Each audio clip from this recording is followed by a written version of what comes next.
Assalamualaikum warahmatullahi wabarakatuh. Kembali lagi dengan saya Fakih. Selanjutnya, pada hari ini insya Allah kita coba lanjut lagi berkaitan dengan 50 kaidah Al-Quran, yaitu kaidah yang ke-9. Kaidah yang ke-9 ini dalam tulisannya, Dr. Umar bin Abdullah Al-Mukbil mencoba mengutip dari surat Al-Imran ayat ke-36, yaitu walaisa dzakaru kal unsa, dan anak laki-laki tidaklah sama seperti dengan anak perempuan. Ini terdapat dalam surat Al-Imran ayat ke-35 sampai dengan 36 ya.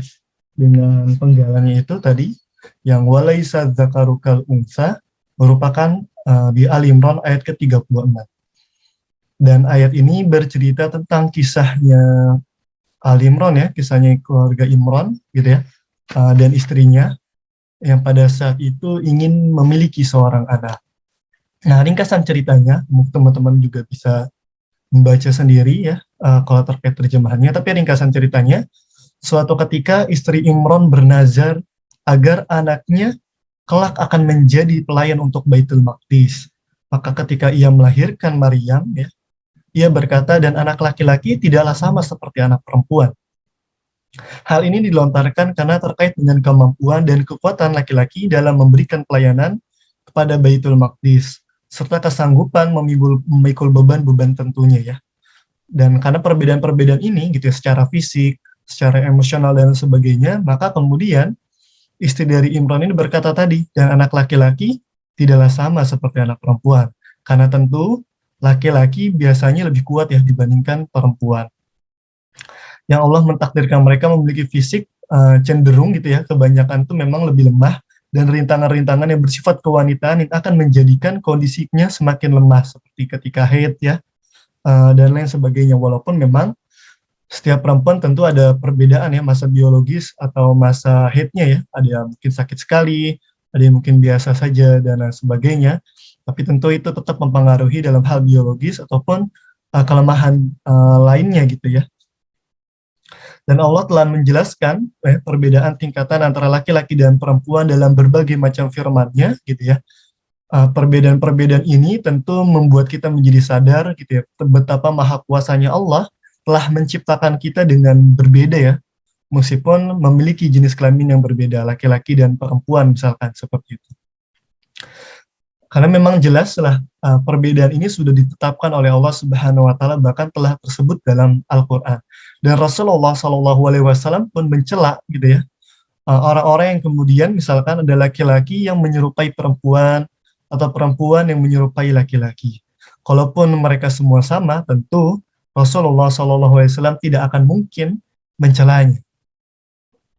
Dan dalam beberapa ayat-ayat yang lain pun gitu ya, firman-firman Allah telah menyebutkan beberapa kekuatan-kekuatan laki-laki maupun perempuan yang tentu semuanya saling melengkapi ya.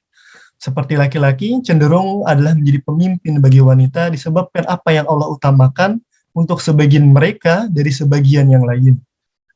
Jadi terkait kepemimpinan gitu ya, memang sudah Allah takdirkan bahwa laki-laki lebih mudah untuk memimpin. Meskipun tidak menutup kemungkinan misalkan ada perempuan yang jadi atasan tempat kerja kita dan lain sebagainya, misalkan ya ada kondisi-kondisi tertentu. Tapi tentu yang lebih utama gitu ya, atau yang kemudian lebih dahulukan itu adalah laki-laki. Karena tadi laki-laki adalah pemimpin bagi wanita disebabkan apa yang telah Allah utamakan untuk sebagian mereka.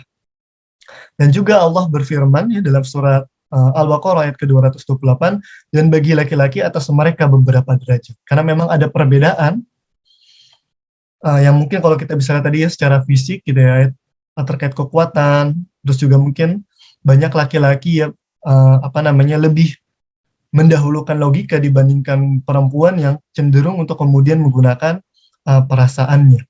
Nah ini kemudian menjadi bentuk ketegasan ya, dan cara kepemimpinan yang jauh lebih baik ya yang dilakukan oleh laki-laki. Nah, tentu kelebihan ataupun kemudian kekurangan yang dimiliki antara laki-laki dan perempuan yang melekat pada dua jenis manusia ini tidak bisa kita ingkari, gitu ya, tidak bisa kita sangkal, karena ini adalah bentuk kesempurnaan yang telah Allah ciptakan untuk kita. Kalau misalkan ada yang menolaknya, maka sudah jelas bahwa orang-orang tersebut adalah orang-orang yang kemudian telah menyalahkan atau ibaratnya tidak menganggap dalil yang ada di dalam Al-Quran atau menolak Allah Subhanahu wa Ta'ala. Jelas mereka adalah orang-orang yang sombong dan kemudian menentang ya apa yang telah diajarkan oleh Allah dan Rasul-Nya. Jadi laki-laki dan perempuan memiliki perbedaan yang memang sudah jelas dijelaskan oleh Al-Quran. Salah satu kemudian perbedaannya bisa kita lihat ketika dalam hal menerapkan dalam hukum-hukum syariat. Banyak hukum-hukum syariat kemudian menjelaskan perbedaan antara laki-laki dan juga perempuan. Misalkan dalam hukum waris, laki-laki lebih diutamakan. Kenapa? Karena laki-laki lebih sering mengeluarkan biaya ya. Dan ini memang menjadi kewajiban seharusnya laki-laki itu yang menafkahi dan mencari nafkah. Ketika kemudian si laki-laki ini kemudian yang lebih banyak mengeluarkan uang juga gitu ya, baik untuk keluarganya, untuk istrinya gitu ya, dan juga keperluan lain-lainnya. Dan sedangkan perempuan lebih cenderung lebih sering mendapatkan pemasukan gitu ya, entah dari suaminya atau mungkin ketika dia bekerja juga dari pekerjaannya dan lain-lain. Ini lebih banyak pemasukannya, maka kemudian Islam mengatur hukum waris ini lebih mendahulukan laki-laki karena hal tersebut. Karena laki-laki lebih banyak mengeluarkan tanggungan dibandingkan perempuan yang lebih cenderung lebih banyak menerima dana ya atau pemasukan seharusnya. Nah, perbedaan dalam bersaksian, maaf. Lalu kemudian perbedaan dalam persaksian. Nah, persaksian pun juga di sini ada dalilnya, yaitu dalam surat Al-Baqarah ayat ke-182, dan persaksikanlah dengan 2 orang saksi dari laki-laki di antaramu. Jika tidak ada 2 orang lelaki, maka bolehlah seorang laki-laki dan 2 orang perempuan dari saksimu yang kamu ridhoi, supaya jika seorang lupa, maka seorang lagi mengingatkannya. Nah, di sini bisa kita lihat dengan jelas ya, dalam surat Al-Baqarah ayat ke-182 itu, bahwa ternyata satu laki-laki bisa diganti dengan 2 orang perempuan. Karena terkait dengan ingatan ya, seharusnya seorang laki-laki yang baik gitu ya dan perempuan yang baik ketika sama-sama start gitu ya dan berada di lingkungan yang baik, insya Allah dengan pikiran yang jernih laki-laki cenderung lebih mudah untuk mengingat dibandingkan perempuan. Maka lebih dibutuhkan 2 orang perempuan dibandingkan tadi ya untuk menggantikan 1 orang laki-laki. Jadi lebih membutuhkan 2 orang perempuan dibandingkan dengan 1 orang laki-laki. Karena terkait dengan ketajaman atau mudah mengingat gitu ya, ingatannya lebih kuat, bisa dibilang seperti itu. Bahkan dalam sebuah perjalanan, terkadang ya seringkali perempuan juga sering lupa ya dalam perjalanan tuh dibandingkan laki-laki, ibaratnya seperti itu. Nah, ini menjadi penjelasan ya, memang secara hukum syariat Allah Subhanahu wa Ta'ala telah mengatur ya berbagai macam halnya antara perbedaan laki-laki dan perempuan. Itu baru dari hukum waris maupun persaksian saja. Belum hukum-hukum lainnya tentunya ya, yang membuat kita harus semakin sadar bahwa memang ada perbedaan yang jelas antara laki-laki dan juga perempuan. Dan tak semua perbedaan antara laki-laki dan perempuan selalu memihak laki-lakinya. Tidak selalu seperti itu. Dan cenderung bahkan mungkin lebih ke perempuan juga dalam kondisi-kondisi tertentu ya, dalam membela perempuan ya, mendahulukan perempuan misalkan untuk beberapa kasusnya dan lain-lain ya tentu. Dan di sini jangan sampai kemudian juga kita memahami sebuah pemahaman yang berbeda berkaitan dengan kata al-musawwah, yaitu persamaan yang terdapat dalam Al-Quran atau dalam bahasa Arab misalnya ya. Contoh dalam surat Al-Hadid ayat ke-10 dikatakan, tidak sama di antara kamu yang menafkahkan hartanya dan berperang sebelum penaklukan Mekah. Mereka lebih tinggi derajatnya daripada orang-orang yang menafkahkan hartanya dan berperang sesudah itu. Atau beberapa ayat lainnya ya, kayak surat An-Nisa ayat ke-95, tidaklah sama antara mukmin yang duduk, yang tidak turut berperang, yang tidak mempunyai uzur dengan orang yang berjihad di jalan Allah, dan harta mereka dan jiwanya. Allah melebihkan orang-orang yang berjihad dengan harta dan jiwanya atas orang-orang yang duduk dengan 1 derajat. Allah juga berfirman misalkan dalam surat Ar-Ra'd, bahwa katakanlah, adakah sama orang yang buta dan yang dapat melihat, dan samakah antara gelap gulita dan terang benderang. Di sini konteksnya membahas tentang ya tadi persamaan antara hak laki-laki dan perempuan itu tidak memiliki makna al-musawamah atau makna persamaan. Karena memang konteksnya akan jadi sangat berbeda ya. Konteks perempuan pada lafaz yang belum pernah diungkapkan Ini lebih cenderung tadi lebih tentang derajat ya, keutamaan dalam beramal tentunya, lebih ke persamaan dalam beramal. Atau misalkan, apa namanya lagi, persamaan dalam beramal ya, terus persamaan dalam berbuat baik tentunya dan lain-lain. Jadi walaupun mungkin perbuatan yang dilakukan laki-laki dan perempuan berbeda, tapi dari segi amal, bisa jadi ya, insya Allah Allah akan kemudian melihat nilai yang kemudian ada perbedaan dan menjadi kesamaan. Terus ada persamaan lah, persamaan dari segi pahalanya gitu ya, dan lain sebagainya. Misalkan laki-laki yang bekerja dengan perempuan yang misalkan melayani suaminya dengan penuh cinta dan ridha Allah, yang mencari keridhaan Allah dengan sungguh-sungguh, maka dia kemudian bisa mendapatkan pahala yang sama seperti suaminya ketika bekerja dengan kesungguhannya gitu ya, sama-sama kesungguhan untuk kemudian membantu suaminya dalam mencari rezeki, misalkan seperti itu. Atau dan lain-lain ya, misalnya gitu, persamaan-persamaan yang cenderung dalam hal pahala. Karena sebenarnya maknanya itu bukan lebih ke al-musawamah. Allah Subhanahu wa taala ini berkaitan dengan hak antara laki-laki dan perempuan bukan terkait dengan konteks kesamaan, tapi berkaitan dengan konteks adil atau adil ya. Adil menunjukkan kepada amal-amal yang semestinya sesuai diberikan kepada seorang laki-laki dan amal-amal yang semestinya sesuai diberikan kepada seorang perempuan tadi. Jadi al-musawamah, kalau misalnya tadi saya pahami, kalaupun itu pengen dimasukkan lebih ke dalam hal persamaan pahalanya.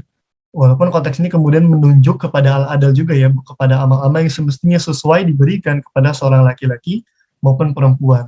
Mereka memiliki amal-amalnya sendiri dan memiliki derajat pahalanya masing-masing. Dan sama-sama memiliki keutamaan yang begitu sangat luar biasa. Jadi sudah jelas bahwa kita perlu untuk kemudian memperhatikan kembali konteks terkait dengan perbedaan antara laki-laki dengan perempuan di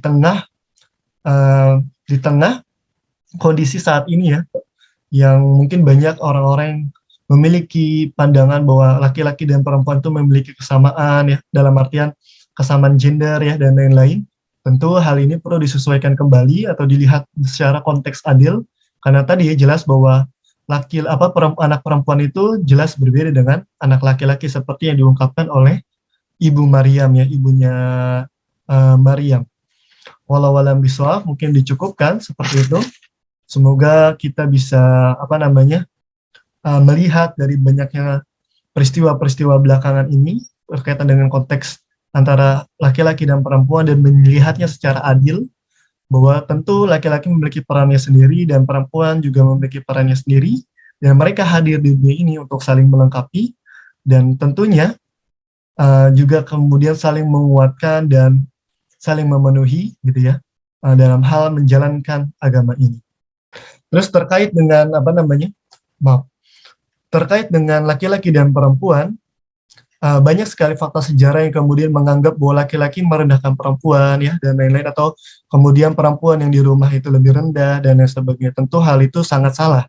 Karena pertama, pembentukan dan penciptaan kaum perempuan dari sisi jiwa dan raga atau psikologi belum pernah ada perubahan sejak Allah menciptakannya. Ibunda kita Hawa tercipta dari tulang rusuk bapak kita Adam alaihissalam sampai Allah mewariskan bumi beserta segala isinya.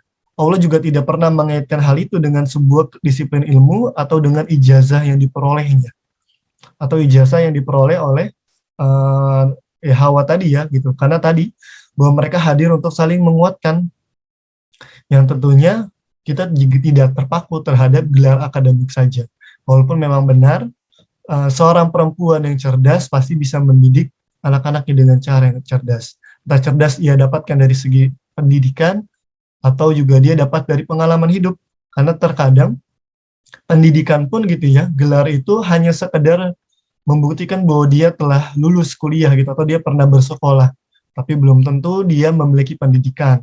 Ini pernah juga ya dicontoh dalam tulisannya Pramudia Anantatur dalam tetraloginya ya, tentang sosok Nyai Ontosoroh, yang kita tahu bahwa beliau bukanlah perempuan yang memiliki pendidikan atau gelar pendidikan yang tinggi, tapi kemudian memiliki kemampuan atau memiliki memiliki ilmu yang baik seperti itu. Lalu kedua, hukum ini juga berlaku bagi istri-istri Rasulullah SAW. Mereka tidak dapat dipungkiri merupakan wanita yang paling alim dari umat ini dan sosok yang paling takwa di antara wanita-wanita dunia.